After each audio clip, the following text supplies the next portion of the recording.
everyone. I think I met a lot of you yesterday, but I'm Christy. I'm from the Hopkins Psychedelic and Consciousness Research Center, partnered with the School of Education to bring you all here and tell you a little bit about the different kinds of work going on in the psychedelic field. And we are honored to have Anna Stearn, who started at the center some years ago and has now gone on to work in her own practice with ketamine-assisted psychotherapy. And she's gonna teach us a little bit about what that's about. I'm here myself. So I just wanna welcome Anna and thank her for coming. Hello everyone, I'm Anna, thanks for coming. So I just want to start off by introducing myself. So I was really interested in psychedelics from a young age, college, and was very adamant about, I want to work in this research, I'm going to make it happen. So I applied to like every lab I could, and I eventually made my way to Hopkins. So that was between 2019 and 2022, and I worked on 2 clinical trials studying the effects of psilocybin-assisted therapy on depression and anorexia nervosa. And so I was there for 3 years and then decided I'm gonna pursue therapy. So I got my master's in social work, finished that in 2024, and now I work at a group practice called Expand Yourself. And when I was because there's this, this practicum that you have, I basically pursued a practicum at this practice through the University of Maryland. So I've been doing ketamine therapy since 2023 as an intern and now as a licensed clinician. So who are you? I'm curious to know how many of you are just hearing about ketamine for the first time today. You're probably doubtful, but anybody, first time? No. Yes, first time. Yeah, great. And then how many of you are interested in pursuing a career in ketamine-assisted therapy? And you might not know, but does anyone here like, oh, I for sure want to be a psychedelic therapist? I feel pretty excited about it. Cool, let's go. So what I'm going to talk about today, basically an introduction to ketamine, brief history of KAP, some of the neurobiology, treatment approaches and emerging indications, then how ketamine is integrated into clinical practice, sociocultural context of ketamine practice, and then share a little about my own, and then how to get involved and questions.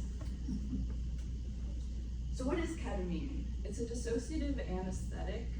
It's used as a procedural anesthetic, so it was, and I'll explain later, but synthesized in the 60s and used in the Vietnam War as a field anesthetic. It's a painkiller, very safe because it does not suppress respiratory drive or lower blood pressure. It's novel. It's a novel rapid antidepressant, which is why so much of the field has turned its attention to ketamine. And it's a tool used in psychedelic therapy. So brief history, so in the 60s, as I said, ketamine was first synthesized as a safer alternative to PCP to use as a surgical anesthetic. And in 66, used as a field anesthetic in the Vietnam War. And then in the 70s, ketamine received the FDA approval as a general anesthetic for research. And so that's when we started to see the first wave of ketamine research, including the first wave of ketamine-assisted therapy research. And so in the 80s, ketamine became a recreational drug. It was very big on in the rave scene, referred to as Special K. And a fun fact that I thought was really interesting when I was learning about ketamine is that the reason that there's this like cultural vernacular of it's a horse tranquilizer is because that like in order to use ketamine it had to be stolen from either veterinarians or hospitals, and it was easier to steal from veterinarians. Mm-hmm. So of all the vials that said like animal, cat, dog, horse tranquilizer, the one that stuck in the culture was horse tranquilizer. And so there's definitely this stigma of like you want to do a horse tranquilizer, but it's like just based off of the fact of what was accessible when it was only used in medical settings. And then, so ketamine was placed on the World Health Organization's list of essential medicine in the 80s. Again, that's because of how safe it is as an anesthetic. And then there was a second wave of ketamine research in that time. And then in the 90s, the DEA assigns ketamine a Schedule III controlled substance, which means that it has medicinal properties, but it also has the potential for abuse. Ketamine binds with opioid receptors, and so and dopamine, so it does have the propensity to become an addictive substance, and people do develop addictions to ketamine. So it being scheduled in that way was really in response to the recreational use in the 80s and seeing that it became a drug of abuse. And then in the 2000s, we're really starting to see the studies kind of take off.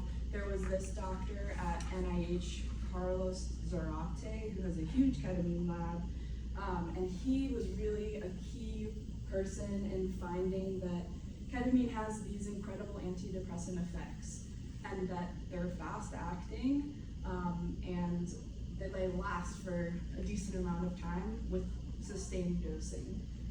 And so since the 2000s, because of this like rapid antidepressant effect, the field really, everyone kind of just focused on ketamine, and it's now become a huge research focus. And since the 2000s, there's just been a flurry of research. So expanding to different, indications and so forth. So yeah, some of the neurobiology. So ketamine is an NMDA antagonist, which means it blocks the NMDA receptor.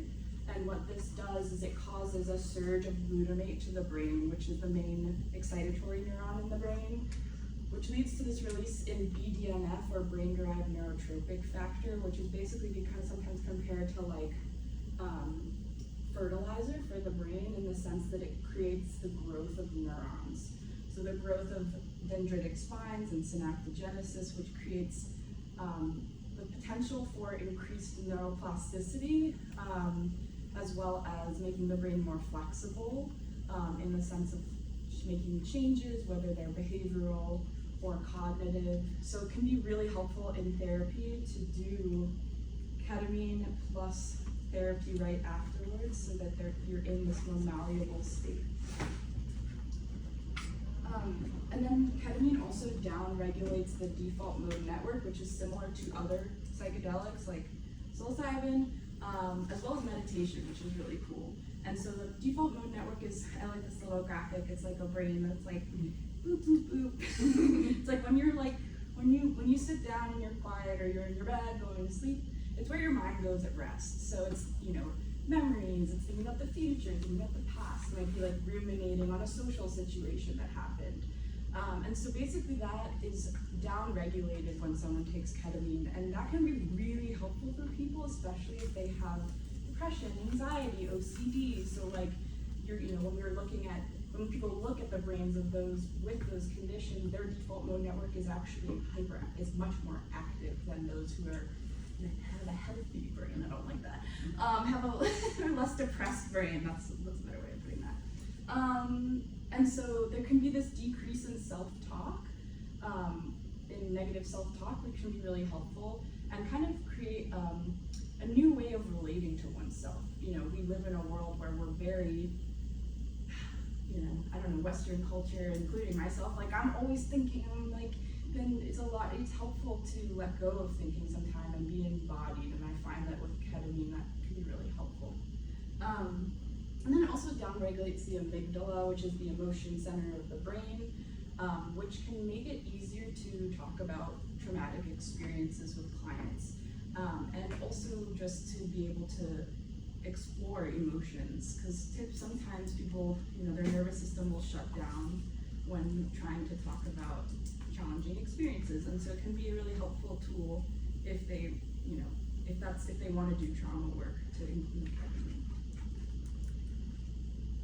Okay, so treatment approaches. So there are a number of different ones. I'm just going to talk about two. Ketamine infusions versus ketamine-assisted therapy. So ketamine infusions are intravenous, so you're getting an IV drip. It's in a medical setting. It lasts about 40 to 60 minutes, and mainly prescribed for like acute symptom relief, so acute suicidality, sometimes chronic pain, sometimes migraines, but there's little therapeutic support. So you're kind of like showing up to a clinic, there's a nurse monitoring you, taking vitals, but they're not doing therapy. And so sometimes we see people coming into our practice being like, I want to do integration and you know, I want to do prep and integration around this practice, which I will get to what those things are. And then KAP. So KAP, in my practice, we do two types of administration. One is intramuscular, so that's a shot in the upper arm, and the other is a lozenge or sublingual that goes under the tongue and dissolves in the mouth. There's also nasal ketamine, which is a nasal spray that's called Spravato, which is actually the only FDA approved form of ketamine. The ketamine that we use in treatment is considered off-label, which means that it's not technically prescribed for mental health treatment, but plenty of medicines are prescribed off-label because they're effective. So ketamine is one of them. And so how I practice ketamine is within this model of psychedelic-assisted psychotherapy, which involves preparation. So that's meeting with a client for at least one session where we talk about, and I'll go into more of the details of what we talk about. Dosing, which for ketamine is 2 hours long, unlike psilocybin, which is more like 6 to 8, or LSD, which is even longer than that. So it's pretty accessible as a therapist to be like, okay, I can sit for 2 hours. And then integration, so meeting back up after dosing to talk about what happened, pull apart what feels insightful, and integrate those insights into their life. And then this happens in the therapy office. So we have very comfy, cozy therapy office with a mat, pillows, blankets, eye shades, headphones, a whole mat. So emerging indications. So what is ketamine most helpful for?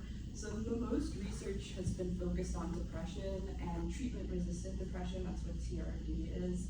And then also for bipolar depression. So the depression that's experienced by folks who have bipolar disorder, but not mania. Mania can be exacerbated by ketamine. So we always screen to make sure no one is in current mania, as well as suicidal ideation. But then preliminary evidence, so this is studies that are happening, but it's not as robust in terms of evidence. PTSD, social anxiety, generalized anxiety disorder, obsessive compulsive disorder.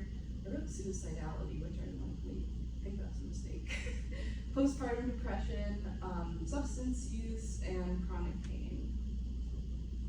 So contraindications, as I mentioned, current mania or psychosis can be exacerbated by ketamine, a diagnosis of schizophrenia, high blood pressure if it's been untreated, arrhythmia, thyroid disease if untreated, active addiction. So I'm sure people might have heard of Matthew Perry and what happened with him with ketamine, and just, you know, it's really important that we do thorough screening to understand people's intention behind doing this work, because it is an addictive substance. And I have heard that some people do develop addictions after doing ketamine therapy.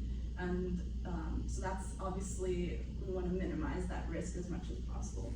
And then if you've had a previous stroke or cardiovascular disease, sleep apnea with no treatment, or pregnancy. And then my additions to that, in my work, I feel like I have seen folks come in who have really complex trauma histories where it's not been very processed, and their sense of self is not well consolidated, in that, for instance, someone with dissociative identity disorder, or just complex trauma, it takes time in therapy to kind of integrate parts of the self that have maybe splintered as a result of complex trauma. And so I've seen in my practice that sometimes ketamine as a dissociative can actually do harm, and that we need to make sure that someone is solidly in themselves, which sounds like kind of abstract, but we can talk about more, in order to kind of be ready to dissociate and have this non-ordinary experience. So dosing. So with ketamine-assisted therapy, we do 2 types of dosing in my practice. One is psychedelic, which is a higher dose, about 70 to 90 milligrams per kilogram. So it is weight-based dosing. When we do these higher doses, it's more dissociative, transformative, psychedelic. There are hallucinations sometimes, not always, but typically that's usually with these higher doses. And people tend to have out-of-body experiences, so because it's a dissociative and an anesthetic dose, you're completely knocked out. So when these sub-threshold doses, you're having this kind of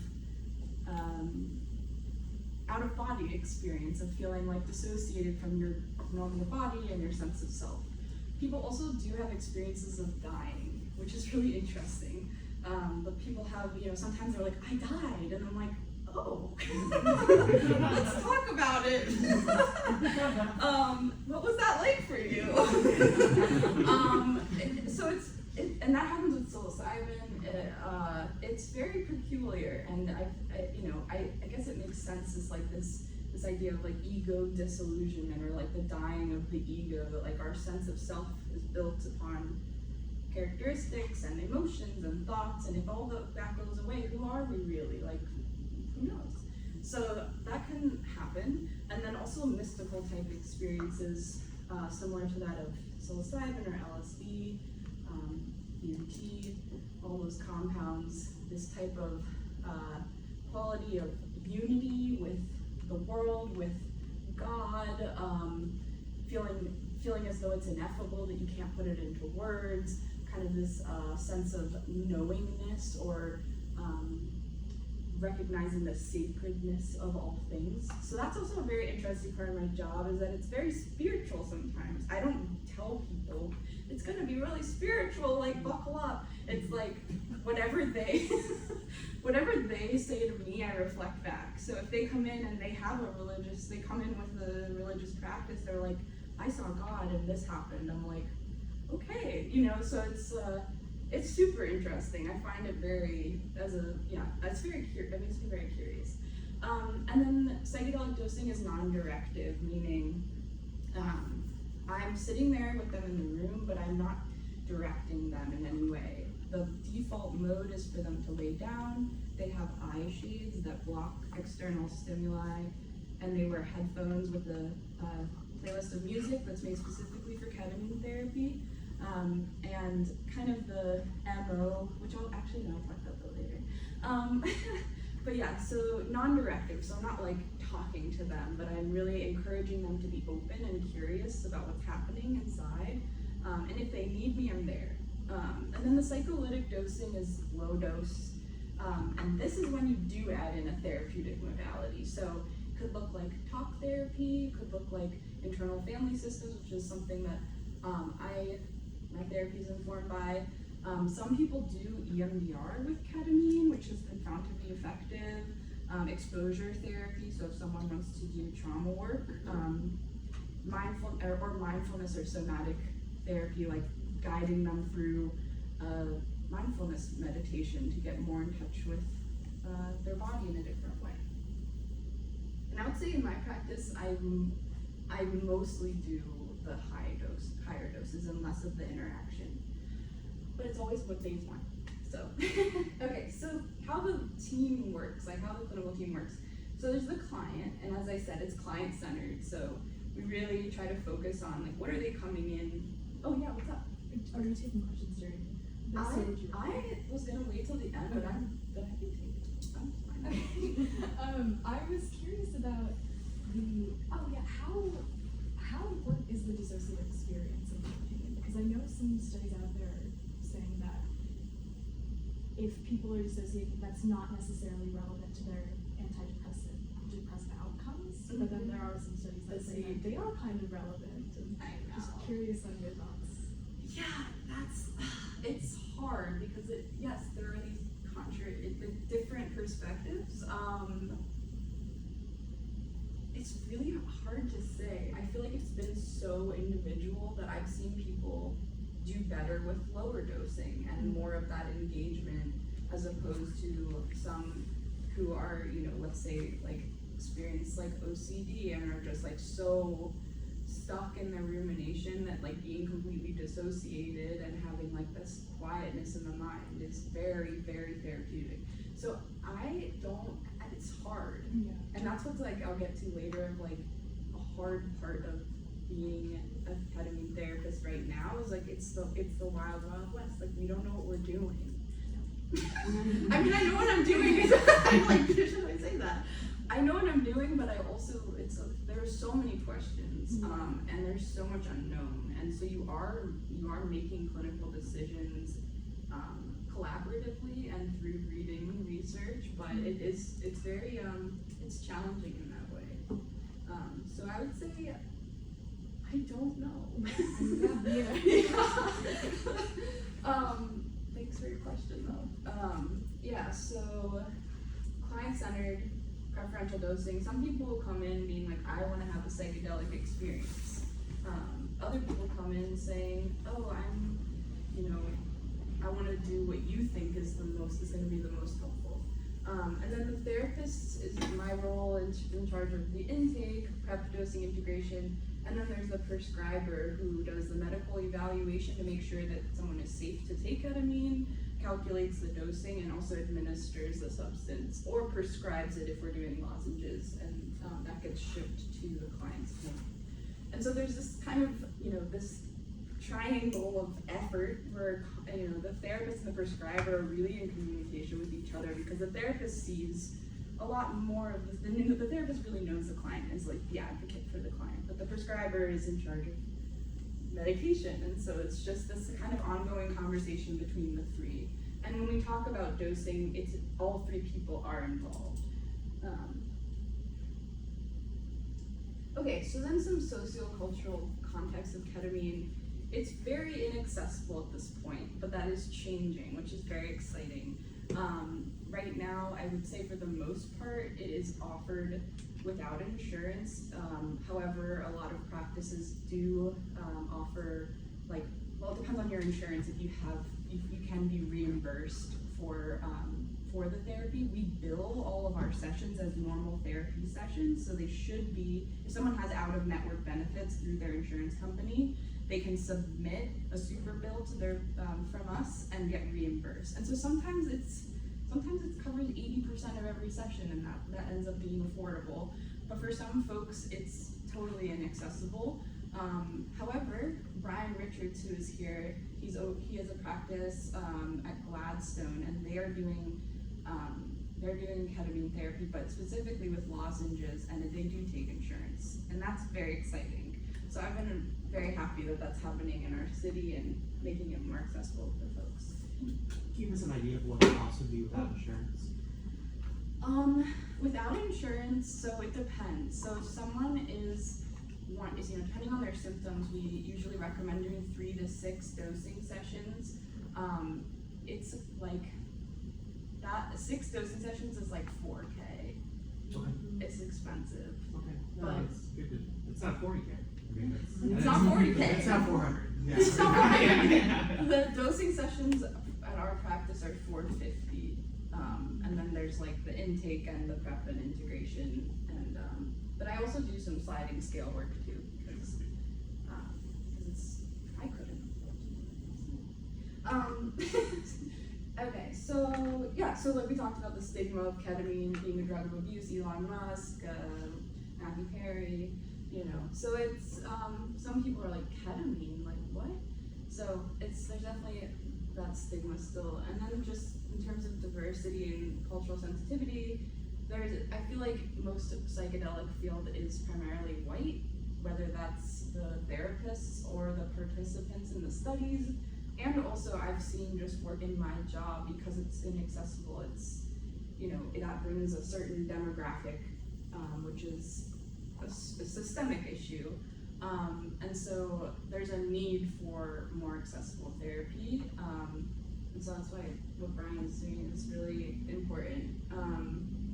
And then, so just like what I mentioned before, like tailoring your approach to someone's cultural context, is that like I try to be, and that sounds kind of cheesy, but like an empty vessel, like reflecting, you're all students studying therapy, so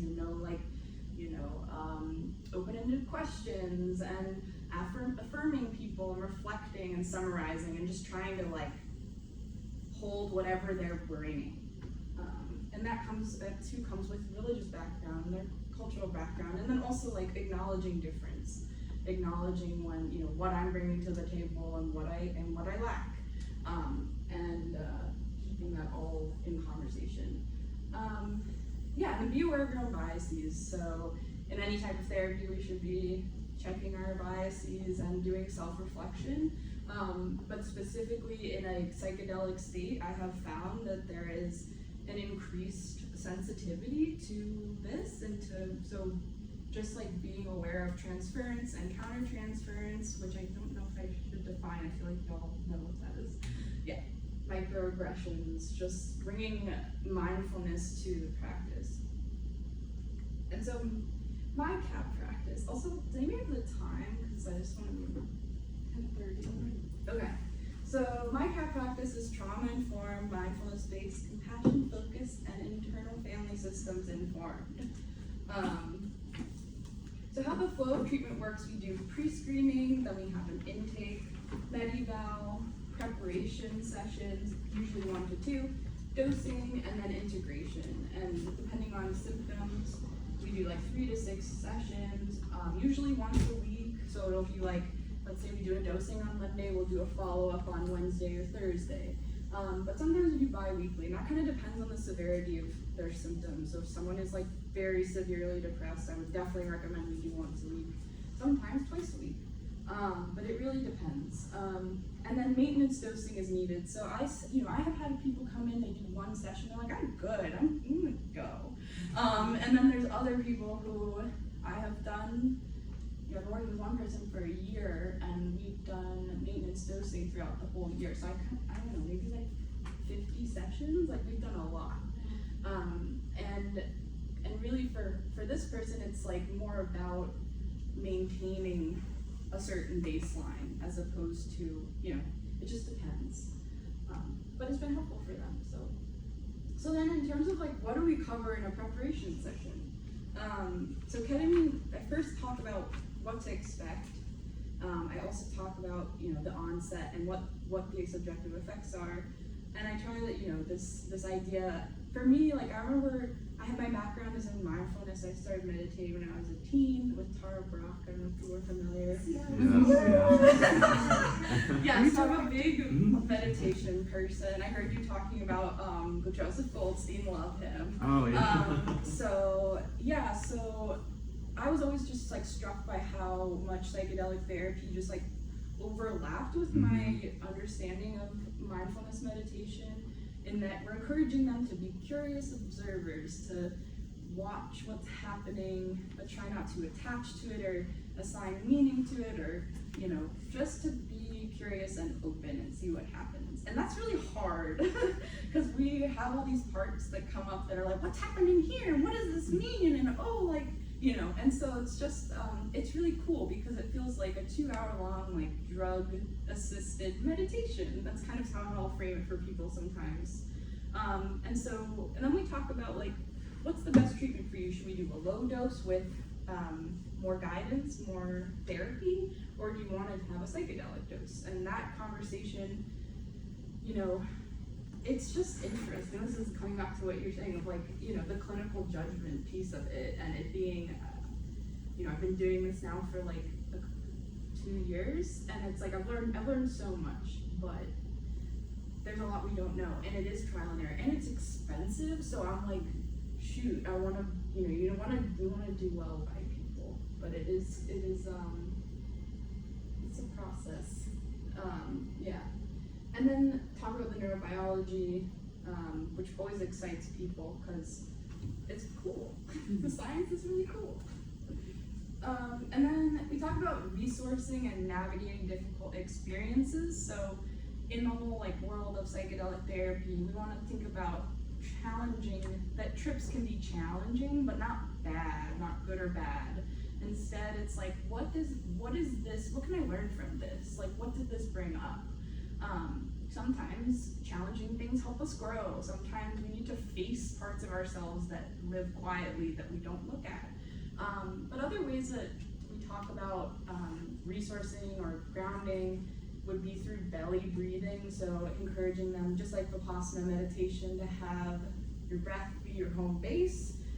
As all this stuff is happening, keep coming back to your breathing. That will keep you grounded. And then like we do sometimes mantras or intentions, like if someone has an intention, I want to let go fully. They might just say to themselves, let go. Like if they find that their mind is, that these parts are coming online and they're like, what does this mean? And then they just like, let go. And, or trust, let go, be open, TLB, that comes from Bill Richards at the center, and that's just like from the psychedelic studies in like 50s and 60s. So that's a cool historical, I don't know, gift. Thank you. Context, yes. So then therapeutic touch and consent. So touch can be really grounding when in a altered state of consciousness. So offering a hand to hold and talking about this in prep, making sure you're on the same page. Are you comfortable holding my hand? Would you prefer I not touch you at all?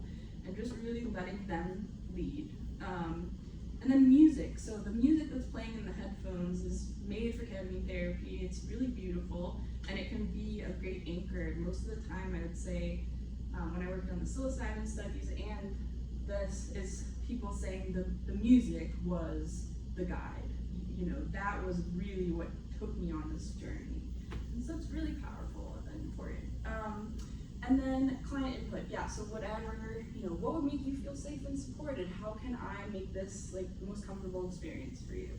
And then just therapeutic goals and setting intentions.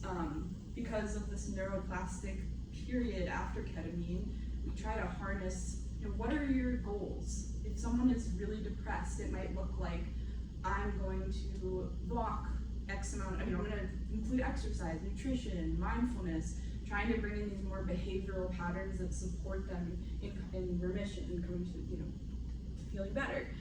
It could look like relational goals. So how do I talk to myself? Am I beating myself up? Should I start a self-compassion practice? What would that look like? Or am I in a relationship that's really harming me? What boundaries do I need to set? These are just some examples. And then like to use the SMART goal, which is a big thing when I was at Hopkins, which was very annoying actually, when they used to, I don't know if they do that for the students, but we have to anyway. No, it's challenging. Yeah, it is, it's like. Well, we're just starting our first actual sitting down to do the therapy, and you're having this actual therapy with somebody, and then you're like, oh, it's 15 past, so what do you want to do this week? What do you, how do you want to make it go? I don't know, it feels a little shoehorned in right now. Yeah. It sounds like it never changes. Well, I try to do it loosely because a lot of the time the goals, I don't know, I don't want it to be like a coaching thing of you're gonna walk this many times a week and whatever. I want it feels like another avenue to monetize, put price tags on, make things brief and cost effective, which is why I don't like it. That's fair. Yeah, I feel that. And I think, I mean, it isn't cheap, so I feel like it's trying to make, I don't know. It's acknowledging that it's trying to solve the wrong problem. It's this is instead of making healthcare universally accessible and a human right and something that we do stuff like this. Mm-hmm. I hear you. Yeah. I mean, it's not, I don't push for the SMART goals for sure. I think it's more just when I wrote that, I was really thinking about specifics. What can you, because the ketamine has the neurobiological component, but it also matters what you're bringing to. Having done, I've never done ketamine, but having done a lot of these other drugs, I've definitely had that experience of getting stoned and being I figured it out, and then woke up the next day and was so having, but I think there is I think that it's not black and white, it's not all imagined. There is stuff figuring it out. I just haven't retained it. Which is why having a more formal setting is really exciting. Yeah, for sure. And again, for some people, it really is the neurobiology, which I'll talk about later, where it's factual content of what's happening during the psychedelic experience, like does that actually matter? Or is it really just what's happening in the brain that gives them this boost in mood? And so this is all like, for me, it's super collaborative, and I try to follow their lead. Like if they're like, I don't like these goals, like I'm like, there, let's work with what you want to do. So lastly, yeah, just encouraging like, okay, so if we're gonna take advantage of this like period of time where it might be easier to make habit changes, let's start doing these things now. And so just asking them to kind of explore that. What does that look like? Could be like starting a new hobby or doing an old hobby, setting boundaries, etc. And then talk about like fears, concerns, expectations. So people come in sometimes thinking like, oh, this is gonna fix me, like I'm gonna have all my, this is the magic pill, the magic substance, and that is really not the case. It really does take time. I don't like using this term, but like, therapy is a journey, mental health is a journey, and it really does take time and patience, especially, depending on what someone's been through. And so ketamine is a tool in a toolbox, but it is not the end of the story. It's really like a tool like any other type of therapy. And then I encourage journaling, so I'll send them home with some questions, and they can journal about it, and then we'll talk about it. And I really, again, focusing on like, what is your role in this process? It's not just take the substance and feel better. What time are we at? 41, okay. So dosing, so basically client comes in, we'll talk a little bit, see how they're doing, what's their mindset, what are they, what are their fears, excitements. We'll ask them to just name their intention. So when we think about an intention for a ketamine session, it can either be, this is a hard one. It varies, but it depends on what their goals are. So like, let's say someone is like, I'm really hard on myself and I want to be kinder to myself. So if that's their intention, I would say to kind of embody that in the ketamine experience. So as they're witnessing what's happening, to bring kindness to whatever that is. Because sometimes it can look like, if someone's hypercritical, they might just criticize what's themselves and how they're engaging with the content. So that's one example. But yeah, the main goal is really to like create a supportive environment. I usually like lead them in with a meditation, so they kind of drop out of their thinking mind into the body. And the medical provider comes in and gives the dose, usually with the shot. And then we start. So I put on the headphones, eye shades, and then you kind of take a step back. Oh, Prati, which I'll talk about later, but they're really, if you're interested in what these playlists sound like, Prati has some really cool playlists on Spotify. So then, yeah, you just kind of, you take a step back. You offer your hand if they need it. I always ask them to just raise their hand if they want to hold my hand. Otherwise, I will let them have their experience, which can be really hard because sometimes people are in distress.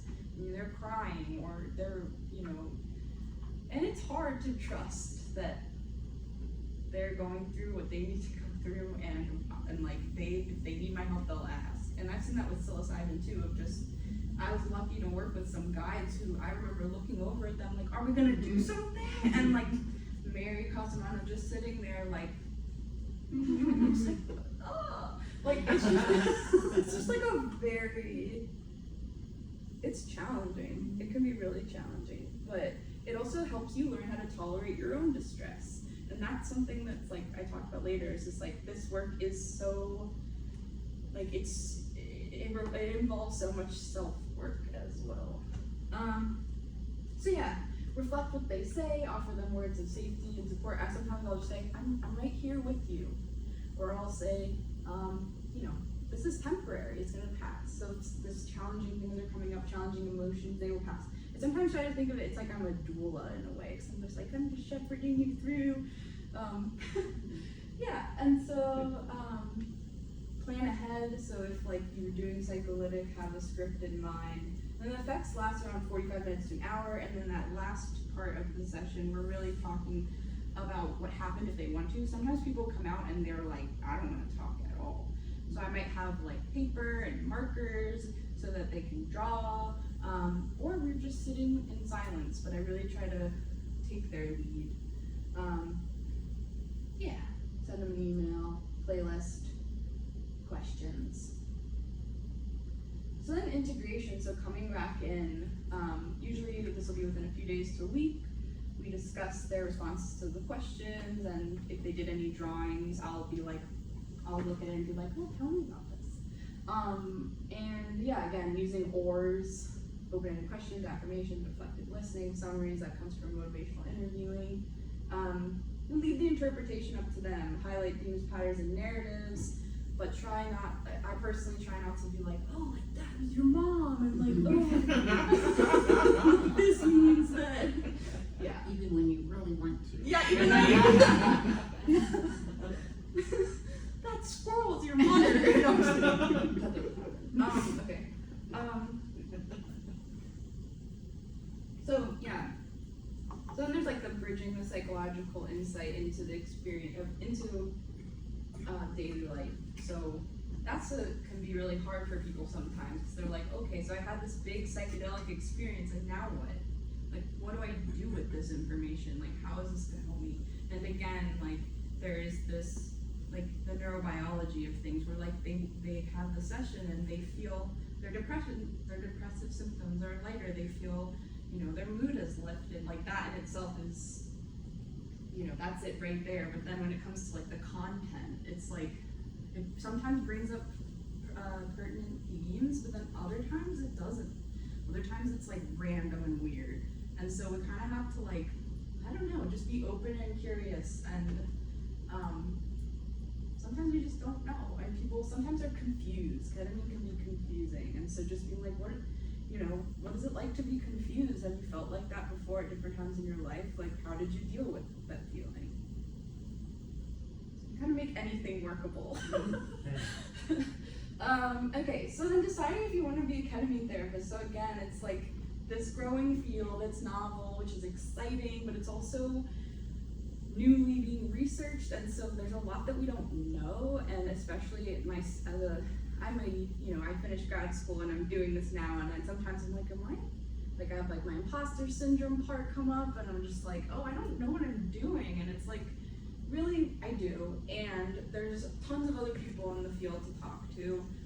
Collaboration, I think, that's the best way to learn. There's this really cool forum I'm on called Big Tent Ketamine that's like all over the country and the world, I believe. That's, prescribers, therapists, people are always posting, asking questions. Oh, this happened with this client, like, what do you, so that is like the best way, I think, to keep learning and read research and stay informed. So, ongoing research requires making sure, like, aside of your clinical practice, that you're doing research and you're staying up to date on what's out there, and that it can be really rewarding. I love it. It's super interesting. If you're curious about like spirituality or mysticism, that can even be something that comes up. It doesn't always, but also like you really do, because it is a fast-acting substance and really can quickly help people with different symptoms. It's rewarding. Like, people, some people do a couple sessions and they're like, oh my god, like, I feel so much better, and that is the most amazing feeling. It's not always like that, but when it does, when it hits good, it's so good. It really is. It's kind of the best feeling ever. And then, like, training. So it's expensive. The trainings out there for ketamine are overpriced. And hopefully that changes. I believe the practice I'm working at plans to have a training program at some point, so maybe I'll put in a word for it to be more accessible. But if there are ways to get like free training, like for instance working at Hopkins, or like try those avenues first, because I didn't do one of those trainings. I worked at Hopkins and that worked for me. But try to avoid, my hot tip is don't spend $10,000 on a ketamine training if you don't have Or any psychedelic psychotherapy, because it's not standardized. It doesn't mean anything yet. Yeah. And you can gathered on your own, and we mainly think go so, through too. mentorship, a lot of mentorship. Yeah, like I would recommend reaching out to individuals, which I talk about in a bit, of like go on LinkedIn, be annoying, hit people up, be like, oh hey, like I'm super passionate about this, can we talk? I know a lot of people who got jobs at the center got them through LinkedIn from being like that Persistent. persistent. Yeah, that's on my next slide. But yeah, so willingness to do your own work. So it can be really intense. But I think as any therapist, whether you're doing psychedelic therapy or any type of therapy, it's important to practice growing self-awareness, knowing our biases, and also just doing our own therapy. That's super important, I think. I did have a question that feels like a good time to ask it. And this is like a vulnerable question, so please feel free to not answer. Have you done ketamine in this set? Like, what was it like for you? Yeah, I have. What is it like for me? It's so cool. I think it's so cool. It's, for me, it's always different for people, but for me, it is somewhat visual. And it's like a very sensory experience, a lot of like body sensations and some visuals, and very pleasant. That's been my experience of it. In terms of like I don't know. I guess that's all I'll say. Oh, that's great. Thank you. Yeah. It did feel like it did quiet my chatter, my brain chatter, Like, for a short period of time. okay, not like Not forever. Yeah. But I have actually been working with it personally for a while, so I feel like I have seen benefits over time. It's exciting. Yeah. So in trainings, if you were to pursue training, sometimes these groups have free trainings. Fluence, Ketamine Research Foundation, Prati, Journey Clinical, Polaris, Insight Center, Expand Yourself is the group that I work with. They also potentially have a training. Getting involved in research, Hopkins or labs in the US or globally, like if this is like what you want to do, get in people's inboxes. Just be like, hey, that's what I did and it worked. So do that if you want to. Networking, LinkedIn, contact practices in the area. There are growing amounts of ketamine practices in our area.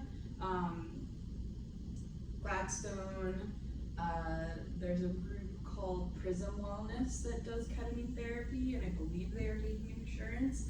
There is another group, Honeybee Wellness. They are also doing ketamine therapy in Baltimore. There's Expand Yourself, the one I work at, and I mentioned Gladstone. I think that's all the ones I know of, but definitely look on Psychology Today if you're interested.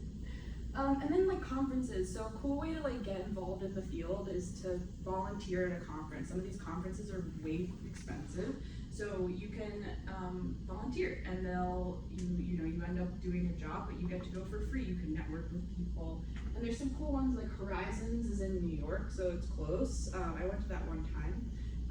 Psychedelic Science is a much bigger one. I've not been to that one in Denver, but yeah, and then persistence is key. Be annoying, and you will get what you want. I just say that because I was told, it's funny, I was told at Hopping, he was like, you were really persistent. I was like, yeah, I was, wasn't I? But it's okay, just, You got if there. you're passionate, follow your passion. Thank you, everyone.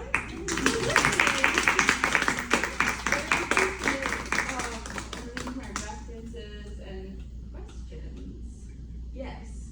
I am so curious about the question of set and setting when Yeah. we come into doing ketamine. You talked about leading people through mindfulness meditation and how important music is.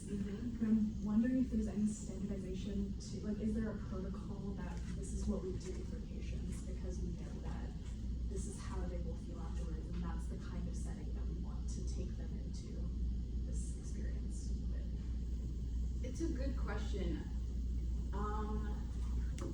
So there's loose standards. I would say that like most, clinical settings, unlike research, are less standardized, that there's more flexibility, and a lot is placed on the therapist for, you know, clinical judgment and collaboration between the therapist and the client. So I would say I really try to, instead of it being a standardized approach, I'm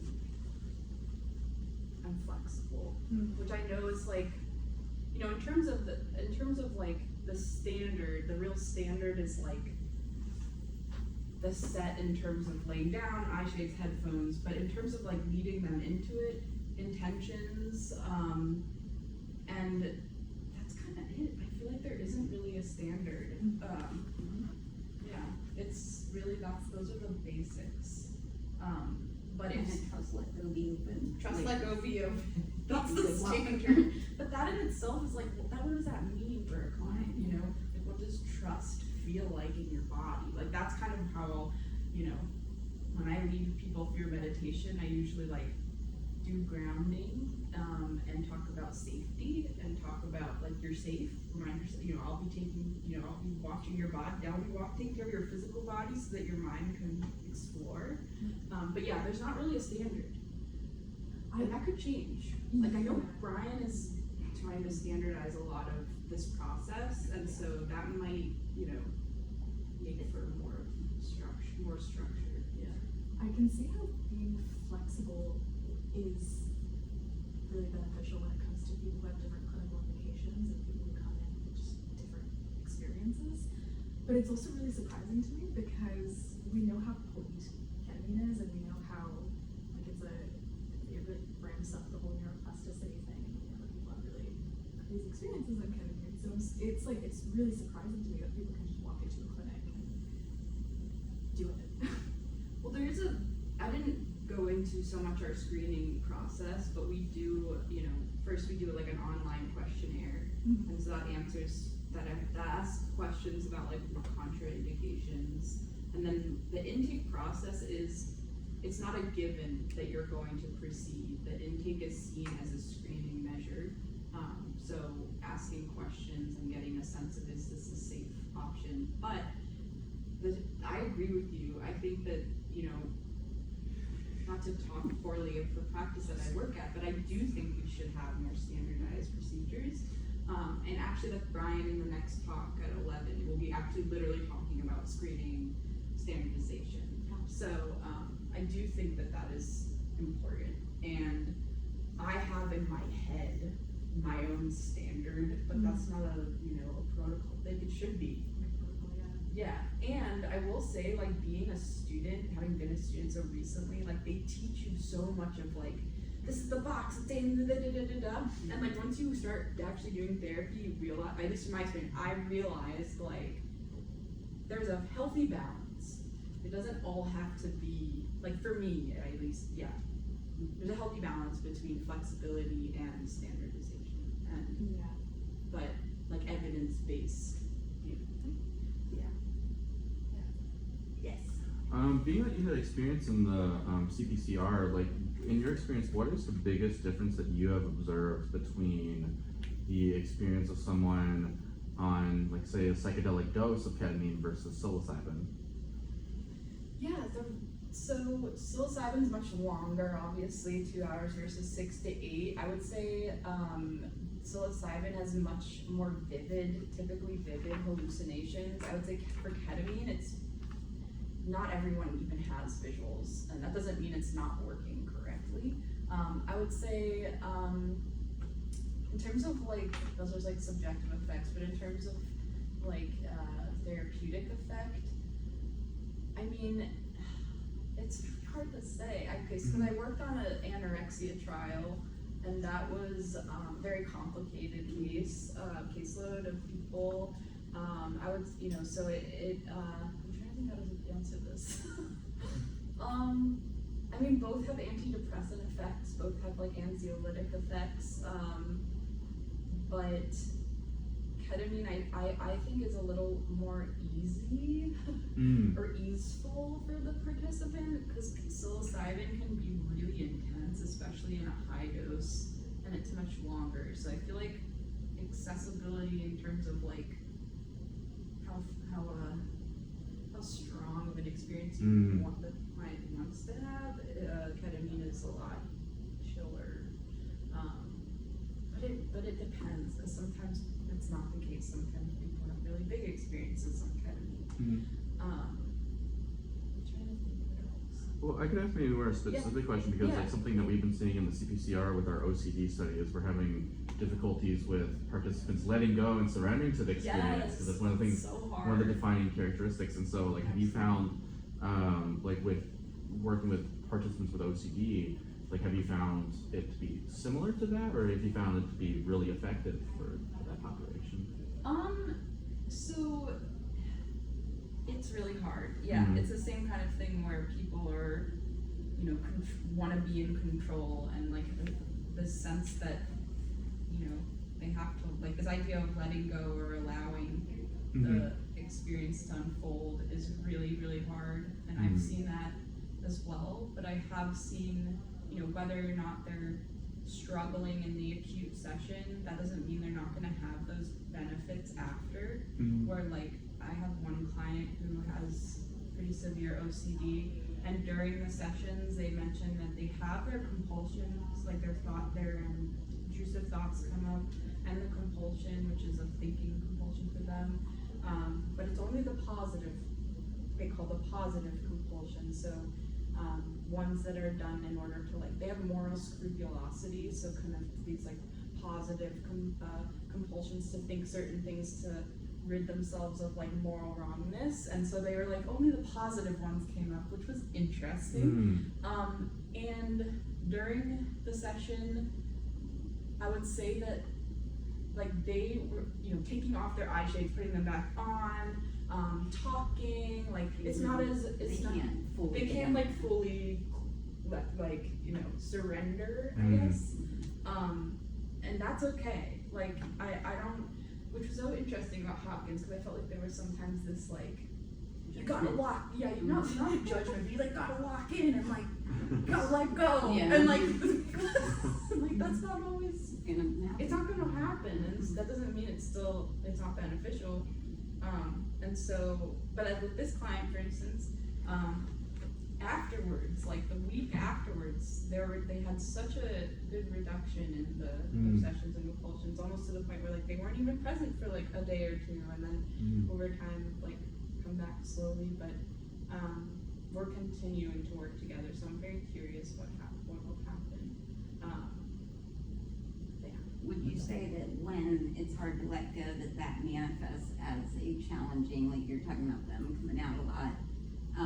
Sometimes what we see and what you may have seen with the psilocybin is, you know, that holding on can create a distress within the session, you know, things are not comfortable, and is that akin to with ketamine? It can be. I had a session yesterday that the client was, you know, the client is like, a self-professed control freak, was just like, I need to be in control, like, that's super, like, this is gonna be hard for me. And then, you know, it's a very disorienting experience to get an injection of ketamine, because it's a dissociative, so you're like, it can be very confusing. You can be like, wait, where am I? Who am I? What am I doing? Like, what is happening? And that's kind of what happened for this client. They kept trying to orient themselves, because how could they not? It was reflexive. Like, it's, you know, when you think it's like I don't know, any animal if put in a strange habitat would be like, what's going on? Am I safe? Trying to get my bearing. Yeah, am I safe? So it does bring up conflict, but I also think that's like where the therapy happens too, because it's like the way, I don't know, sometimes I like the metaphor of like the what you bring into a psychedelic session is like how you engage with the world, and like we bring parts of ourselves into everything that we do, including therapy. And that, you know, if they're having this internal struggle about letting go, like, what is it like to practice trying to let go, and, you know, being imperfect, and that's okay, but like, did you have a moment where you relaxed? Like, what was that like? How can you keep this practice going in your day-to-day life what does that look like? Going in nature, or, I don't know, giving your dog a little hug and being like, I don't know. Yeah. I'm dying to share something. Let's hear So it. like, let me hold space for it. So I have OCD, and was pretty. My symptoms are completely gone, and that had to do with finally transitioning as a trans person, and then getting on a minimal dose of Prozac, like, which is the front runner for OCD medication. I tried Prozac all my life, never did anything. I had to like do the transition stuff first. But there was a point in my life where I was, with curiosity, using mushrooms, seeing how it would come up with my OCD.